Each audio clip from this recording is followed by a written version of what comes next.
Well, guys, we're back a little bit. The stuffed vanilla sour cream French toast looks amazing. We're going to saute the strawberries in a little bit of honey, a little bit of brown sugar, some butter, and then the strawberries are going to go in. We got a little surprise on giving this a little bit of this dish a little power punch for the Mother's Day. So what I'm going to do is I'm going to flambe this. Wouldn't that be a great treat to do for Mother's Day? So I got a little bit of moonshine in here. I'm going to get it really hot. And then the goal is I'm going to have this flame run down the orange and give it a little bit of cinnamon for flavor and wow factor. Make sure you have a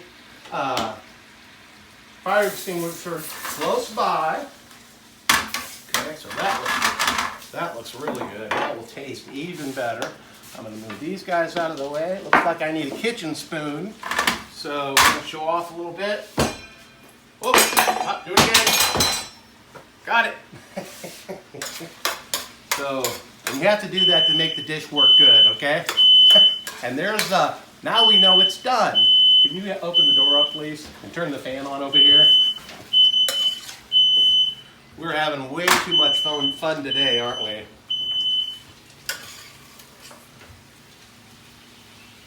So, warm strawberries.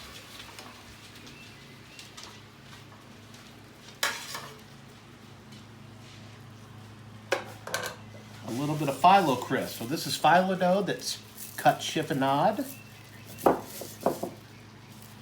with a little bit of butter and cinnamon sugar, and you bake it for about a half an hour. Let's come back, hit it with a little bit more of the cream cheese. It's a little sticky. There she goes. Oh, that one's light cream cheese. Voila. Here with the strawberries. How about a little bit of sage flour for garnish?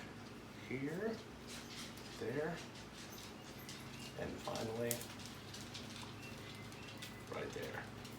Guys, enjoy. We'll see you next week.